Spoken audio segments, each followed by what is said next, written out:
Fighting Common Core is Dr. Duke Pesta, who is joining us on our Newsmaker line. Good morning, sir. How you doing? Well today. How are you? I'm doing fine. You're the academic director of something called FreedomProject. What's that?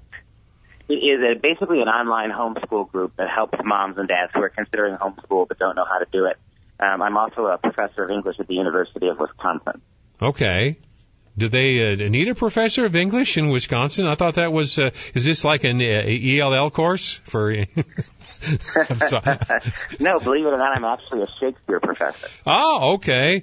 So you would probably have some opinions to offer about the snafu the vice president got into yesterday here in Iowa.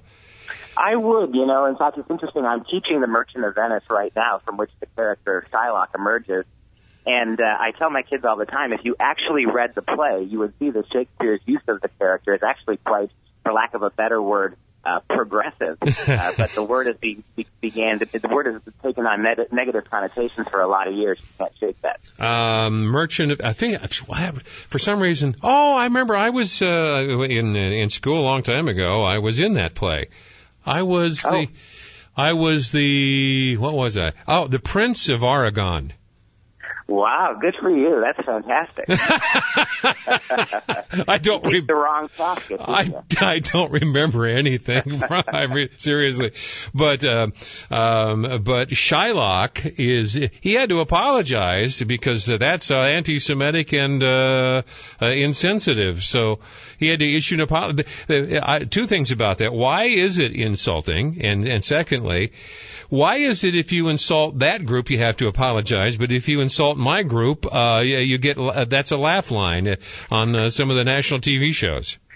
Well, I'm very sympathetic to issues of anti-Semitism, the way it's flourishing now across Europe. So I understand sensitivity. Abe Foxman, the reason, to answer your question, the reason that we have to apologize to certain groups and not to others is groups like Abe Foxman and the Defamation League, or even CARE, the Islamic group. They have such really powerful watchdog organizations who make you apologize.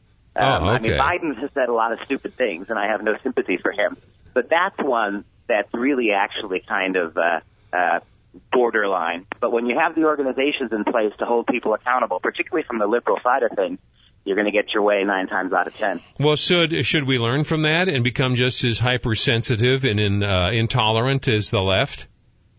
No, and that's the irony of Shakespeare's Merchant of Venice. People, I bet old Abe Foxman has never read it. If you ever read the play, you find out that Shakespeare's play ultimately is a paean to tolerance and to cultural understanding.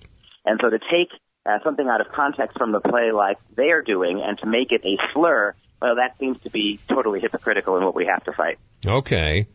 As I remember the history, and you can correct me if I'm wrong, on which I am frequently, Doc, but back then it was illegal to charge interest. That is, in the mainstream culture, it was illegal for Christians to charge interest for loans. The banks, but that didn't mean that people didn't need credit. So what they did, and they still needed to borrow money, it takes all the incentive out of loaning money if you can't get it paid for it or get a return on your investment. So, okay, as good Christians, we can't charge interest, but if we borrow money from the Jews, we can still have borrowed money, and then we can vilify those people because I think it was total hypocrisy on the part of Christendom at that moment.